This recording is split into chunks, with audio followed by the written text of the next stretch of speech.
Assalamu alaikum warahmatullahi wabarakatuh. Hope you're doing well. So, if you recall, when I got my new books, this was in the pile. And this is the second book to The Handmaid's Tale. And it's called The Testaments. Okay?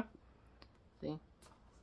And what's unique about this book is that it's an easy read. Okay? You don't really know what's going to happen next. And what you get is there's a couple pages will be about a character called Agnes, who becomes Aunt Victoria, goes through her life. And then the other character is one named Daisy, who's baby Nicole, who becomes Jade, the infiltrator. And then Aunt Lydia. And in the first book, I liked Aunt Lydia. Now Aunt Lydia takes on a more complex character because she's a double agent, and she brings down Gilead because of the documents that she leaks. It causes so much internal strife that there's a civil war that collapses, and it just really ends the Gilead Empire. And if you're not familiar, Aunt Lydia is one of the top aunts. She's like the Pope of aunts. And one of the reasons when you read it is why did she turn on Gilead was because Commander Judd, the way in which they interrogate the women when they first capture you, and how they have a really rough initiation process to see are you gonna choose the firing squad or are you gonna join us? And they would capture the women who were judges and stuff, and see where they're gonna go, if they're gonna join the Empire or what. Aunt Lydia was a judge. She also had an abortion. She is a feminist. Definitely a feminist, but it seems that she's split between trying to be invested in making Gilead better and believes in what she says, but at the same thought she had a long plan to get back at Commander Judd, what he did to her. But also Commander Judd is this villain who he's infertile himself, and when he gets handmaids, when he gets wives and they can't give him children, or they give him deformed children, so he's not, it's hard to explain if he's infertile or he's gotten around the toxic pollution and it's just made a lot of deformed children because maybe his sperm isn't high quality, because in her fictional world there's a lot of toxic waste that's affecting fertility rates and birth defects for both men and women.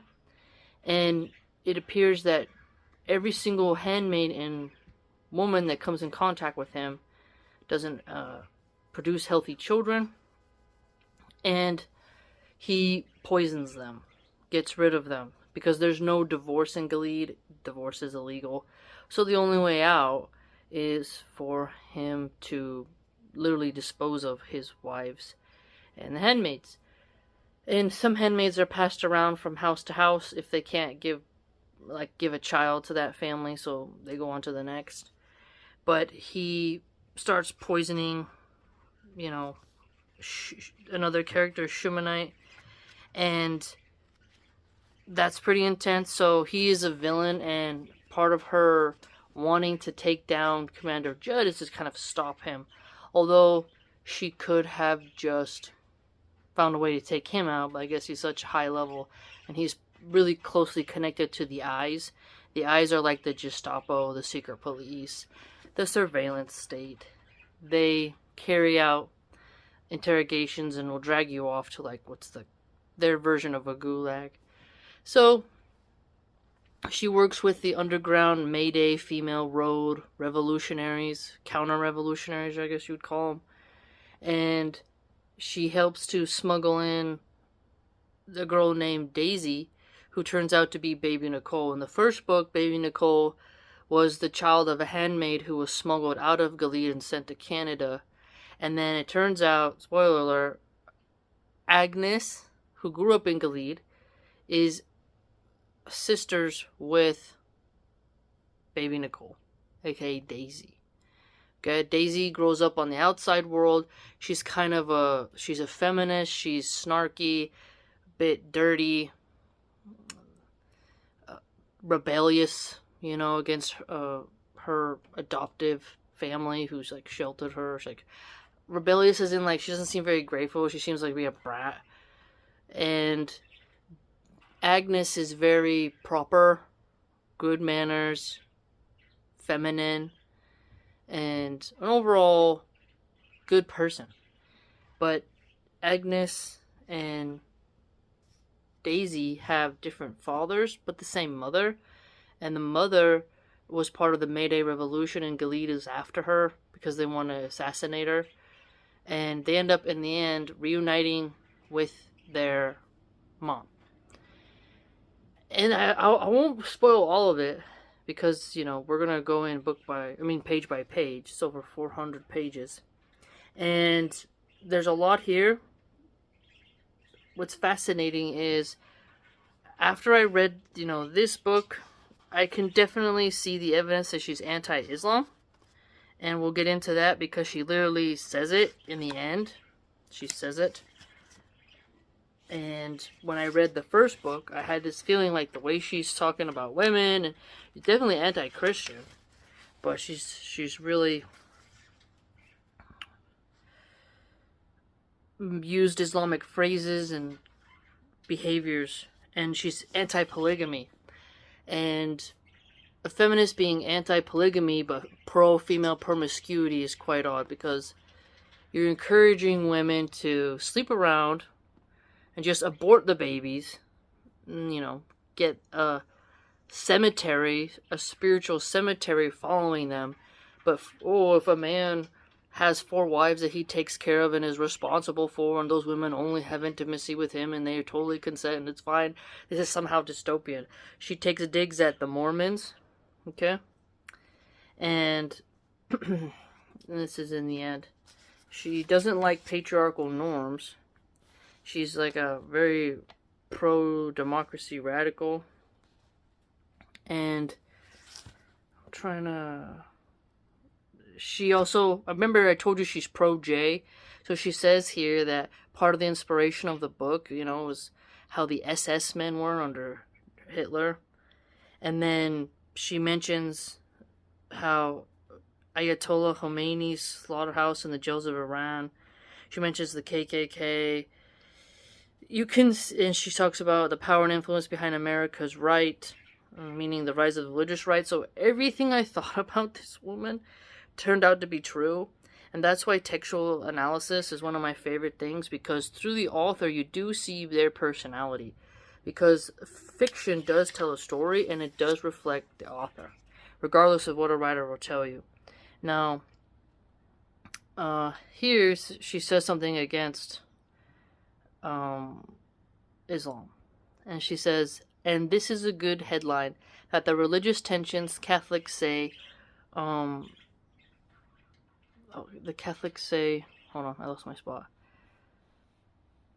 The cult is taking over. It's about a cult called the People of Hope that subordinates its women, discourages social contact with non-members, arranges marriages, moves teen disciples to households for indoctrination.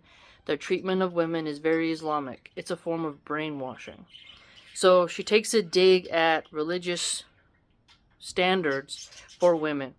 And I remember in the first book, she mentions that Catholicism is outlawed. I think it's in the first or second. But in one of the books, she mentions, Catholicism is outlawed. And she mentions the Quakers, the Baptists. She's taking a dig at Mormons. She's taking a dig at Muslims. And so you can see that her anti-religious views are very apparent. Okay. That was part of it in the very back of the book. That's part of an interview that is done with her, because she gets to have some of her stuff put as in the archives, and she did this interview at the University of Toronto, and the Handmaid's Tales they're going to be archived there in the Thomas Fisher Rare Book Library. Okay, so her stuff's getting documented, getting saved, but it's important for us to dig through this, see the ideas, because propaganda against Muslims and religious people in general, it comes in so many forms. Okay? This is why I think it would be great for sisters to write pro-Islamic books. This really is motivating me to kind of write the opposite dystopianness. Like, to write what I think a wonderful Sharia law would be, and then place the liberals as the dystopian people. Been really thinking about it. I think when the children are older, I would actually be able to focus more on it, because you want it to be good. But I am a really creative writer, alhamdulillah. Very analytical and wordy, and so I don't think it would be something out of my wheelhouse. You know, I do like writing essays and such, and I'm a really good wordsmith. Another note is that you get to see how the women just don't like it there. There's a great character, Becca, who's committed to the cause. Vidalda's committed to the cause. I really think she should write a third book, like, from the perspective of a commander. And then another book from the perspective of a Martha. She's created a mini universe here, so she should run with it. I would actually enjoy reading it, because she gets the voices of the characters to where you recognize them. And the way it's structured, it's not, like, difficult. How do we put it? So, like, when Harry Potter first came out, when you're in the 4th grade, like, I think I was in the 4th grade, I think, well, that's just when we started reading in school. It's a smooth read. As an adult, it's a smooth read. You don't labor to turn the pages. There are some books that you labor, not because they're difficult in reading level, or they're very metaphysical or something. That's not what I mean. What I mean is that there's some people who are excellent wordsmiths, and the sentence flow allows you to read, and before you know it, you've done breeze through it. You know? You don't have to, like, clock out and surf. Like, if you read Karl Marx's manifesto, the Communist Manifesto, there's, like, a section on economics, and it's, like, extremely boring to read, and you gotta push through it. But in other books, it's smooth. You're like, it's page turning. That's what I like about the hadiths when I first read them. In the summary of Sahih Bukhari, which is like over 800 pages, I think. It's just smooth. Like, you just keep on going. And At-Tabari, the histories of At-Tabari, the way he writes, it's like page turning. It's not something hard. Boring books, you know, or they just seem like you're being lied to. There's disingenuity. You don't want to keep reading because you know you're being bullshitted. But with her, I will give Margaret Atwood credit for creating a fictional universe where, even though I'm opposed to her ideas, I can still approach it. And that's not easy to do, to where your opponents will actually not just toss the book out 10 pages and say, putting this in the recycle bin. If your enemy can read it with ease, then your quality writing is there as an author, I think. Because some feminists are so, like, in your face that you're just like, whoa, honey. Like, you are very combative. And there's also a lot of conservative women who are just a little too punchy, a little too snarky, and a little too condescending, and you're like, okay, you know. And then there's also cultish women who are eyes glazed, always smiling, and you know you just don't get this sense of, like, you're not authentic. You're putting on a character, a persona. So it comes off in their writing. You see what I'm saying? But when you meet someone who believes, like, you meet their book, right? And I read a lot, so I'm trying to explain what I mean. You can see it's like they believe what they say, and if they believe what they say, that authenticity keeps you hooked as a reader. And I would read it during my kids' nap time. And I would just breeze through it before you know, the hour's up. And I also will compliment her on the food things, that the theme of the oranges, the Shafli Cafe, warmed milk, coffee. Food plays a key role in like setting the atmosphere. And in Game of Thrones book, George R.R. Martin did that really well as well. And in fact, I bought a Game of Thrones cookbook. And when you read about food and it's just worded in a special way, you're like, that's interesting. And the oranges played a key role in the first book, but really in the second. Hard-boiled eggs. Simple pleasures, simple things, but this is during a wartime. But this is like in the capital. And there's a character called Shunammite. And at first you want to dislike her. You want to be pissed off at her. But then you kind of learn to like her in a weird way. I kind of thought she was an interesting character, and we'll get into her as well.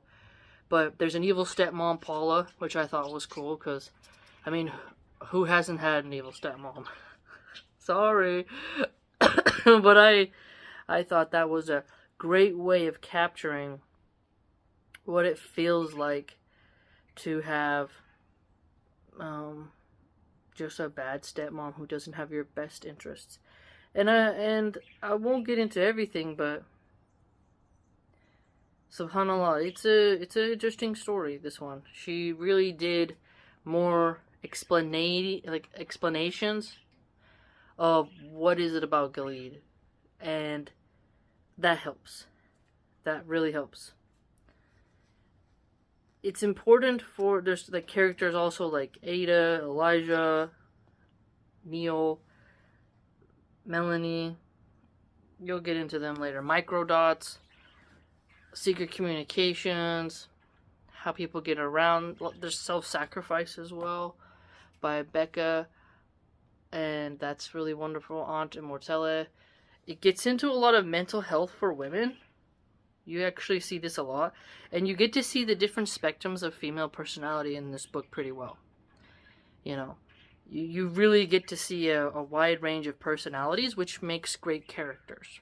So, even though I don't agree with how she frames religion, and I think that she refuses to see the negativity of hedonism, what the degenerate liberals have done to families, the creation of adult content.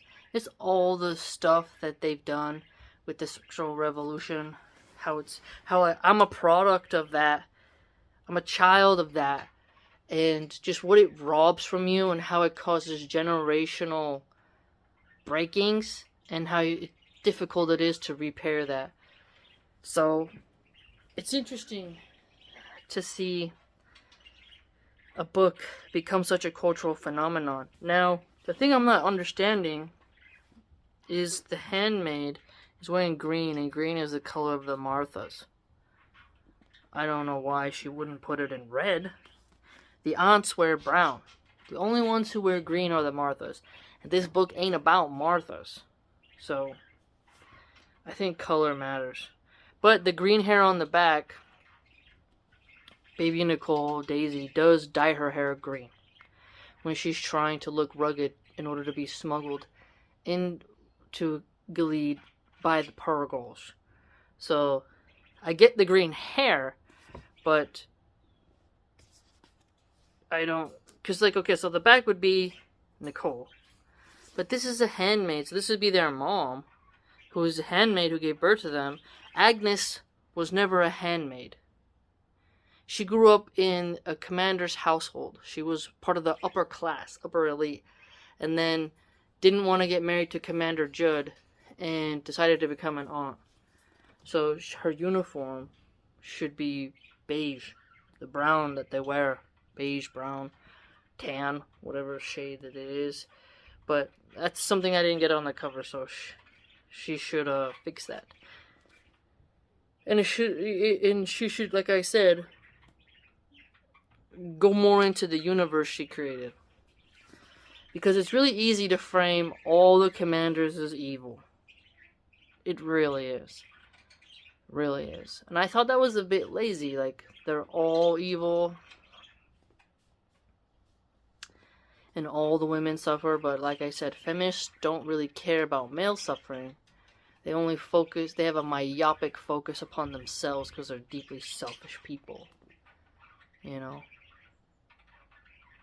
And there's an interesting part as well in the beginning where Agnes has a dollhouse that her adopted mom, Tabitha, gave her. And she has a handmade Barbie, and a Martha doll, Commander doll. And I thought that was a nice touch because I had a dollhouse when I was a kid. My daughters don't have a dollhouse. But I had a big dollhouse too. It was all the rage. And so that was a nice touch. She's good at capturing the nuances of female behavior, both good and bad. But I really wish she would have. I don't think Gilead is that bad. I kind of like Gilead, to be honest with you. It doesn't seem so bad if you are in a good spot. It's bad if you're a handmaid because you don't get to keep your baby and be with them. But if you're a wife in Gilead, I don't see the problem. But that it'd be a problem for women who don't like polygamy. But the handmaid isn't a wife. She just is. She's only there for 2 years. And they can get a new handmaid in 2 years. But the wife having to be present at the ceremony where they copulate, it's kind of bizarre, right? But look at Dan Bilzerian. He mentioned on Piers Morgan he had 9 women in a day. He travels with tons of women. They all know what's up. They're totally fine. He's got millions of dollars. They're not bothered at all. And they all consented. So I do think it's weird. I really do think it's weird how feminists will encourage women to sleep with men who pay them money and to take pictures of their intimate parts and put it online for $5 on OnlyFans.